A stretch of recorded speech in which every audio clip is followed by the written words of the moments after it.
지금 말한 것들의 요점은 이러합니다. 곧 우리에게는 이와 같은 대제사장이 한 분 계시다는 것입니다. 그는 하늘에서 지엄하신 분의 보좌 오른쪽에 앉으셨습니다. 그는 성소와 참 장막에서 섬기시는 분입니다. 이 장막은 주님께서 세우신 것이요 사람이 세운 것이 아닙니다. 히브리서 8장 1에서 2절 말씀. 세상에는 사람을 보는 두 가지의 기준이 있습니다. 하나는 무한한 가능성입니다. 사람에게는 무한한 가능성이 있어서 어떠한 일도 할 수 있다라는 기준입니다. 그래서 이 기준으로 볼 때 사람은 내 안에 한계를 정하지 말고 한계를 극복하려는 시도가 무엇보다 중요합니다. 다른 한 가지 기준은 한계입니다. 사람은 무한한 가능성을 가진 존재이지만 벗어날 수 없는 한계 또한 지니고 살아갑니다. 그래서 사람은 겸손할 수밖에 없는 것입니다. 바로 이 두 번째 기준이 오늘 본문과 맥락을 같이 합니다.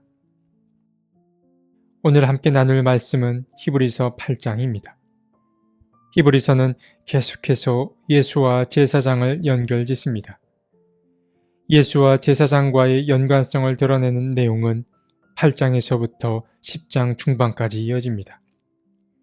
바로 그 시작점에 해당하는 히브리서 8장은 두 가지를 대조하는데 세상에서의 제사장 직무와 하늘에 속한 자로서의 제사장 직무입니다.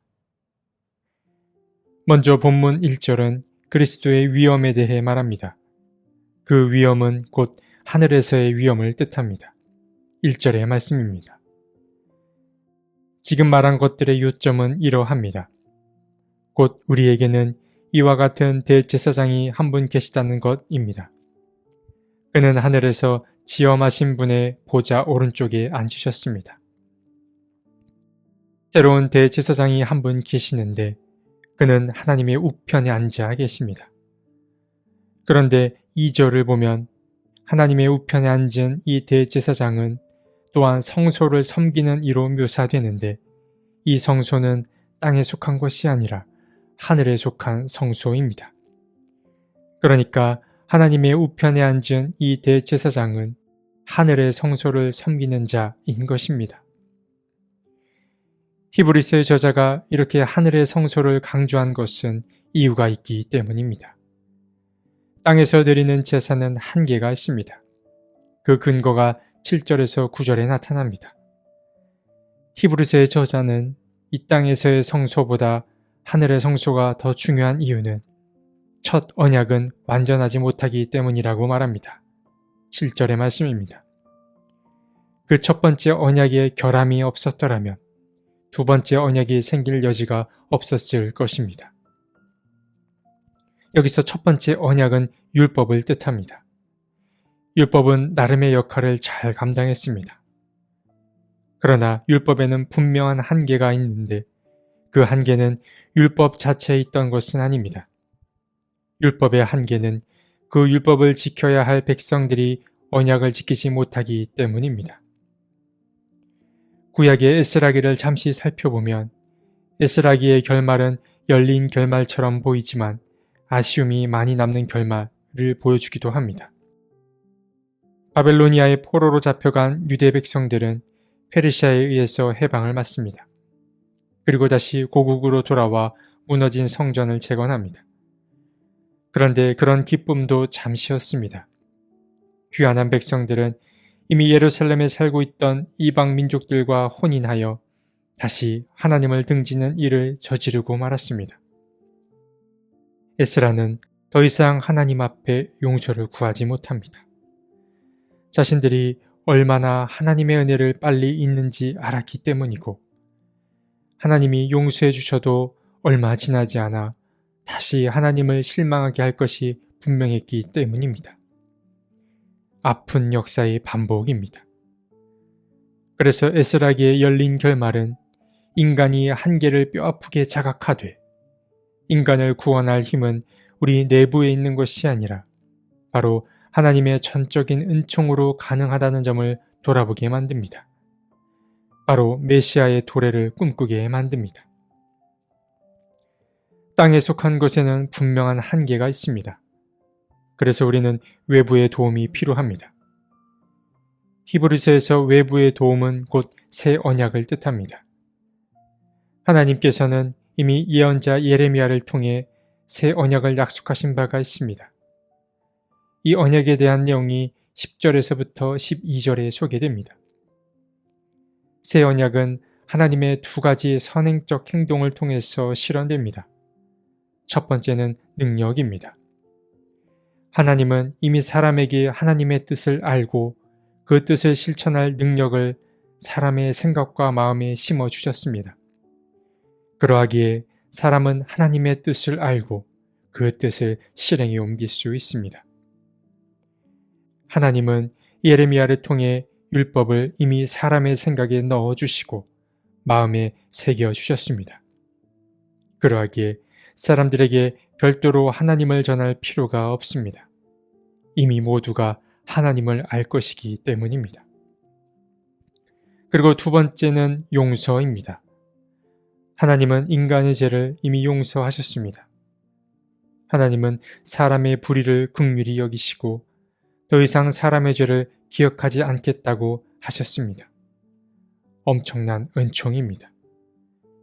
그래서 우리는 이 은총에 힘입어서 하나님께 나아갈 수 있습니다.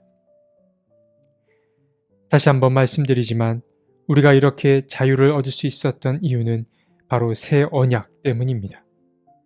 새 언약이 우리에게 선물처럼 다가왔기에 우리는 특별한 행위를 하거나 새로운 것을 알려고 노력할 필요가 없어진 것입니다. 바로 이 새 언약은 예수 그리스도를 가리킵니다. 예수의 은총을 덧입어 우리는 인간이 가진 한계를 극복할 수 있습니다. 하나님 앞에 한 걸음 더 나아갈 수 있게 되었습니다.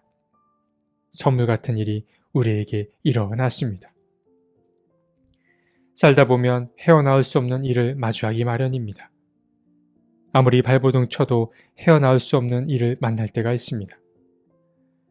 늪에 빠진 것 같아서 내 힘만으로는 그곳을 빠져나올 수 없을 때가 있습니다. 그럴 때는 외부에서 온 도움만이 우리를 늪에서 구해낼 수 있습니다. 예수가 바로 그러한 존재입니다. 대제사장이자 새 언약으로 오신 예수는 죄에서 우리를 자유롭게 해 주었습니다. 죄란 무엇을 말할까요? 죄는 특별한 것이 아닙니다. 하나님과 멀어지게 하는 힘입니다. 죄는 우리를 하나님에게서 멀어지게 함으로 부자유하게 만듭니다. 죄는 그물망 붓자와 안일 빗자가 결합한 단어입니다. 그러니까 죄란 그물에 걸린 상태를 일컫습니다. 예수가 오심으로 우리는 그물에서 벗어날 수 있게 되었습니다. 하나님의 전적인 은총이자 메시아의 도래입니다. 새 언약이신 예수를 통해 하나님을 알게 된 우리도 예수가 보여준 삶을 살아야 합니다. 성령의 도움을 구하며 예수를 닮기 위해 애써야 합니다. 내 곁에 삶이 주는 무게로 허덕이는 이가 있습니까? 그와 하나님을 연결해 주십시오. 그를 위해 기도하십시오. 그의 손을 붙잡아 주십시오. 예수는 우리의 중재자가 되어 주셨습니다. 예수는 하늘과 땅을 이어 주었습니다. 우리도 예수님을 닮아 하나님과 사람을 연결해 주고 사람과 사람을 이어줄 수 있으면 좋겠습니다. 그런 아름다운 열매를 많이 맺어가는 우리 모두가 되었으면 좋겠습니다. 하나님, 우리의 힘만으로는 살아갈 수 없음을 고백합니다. 겸손히 주님의 도움을 구합니다. 주님, 도와주옵소서. 예수께서 하나님과 사람을 연결해 주셨듯이 우리도 주님을 따라 갈라진 것들을 서로 연결할 수 있게 도와주옵소서. 아멘.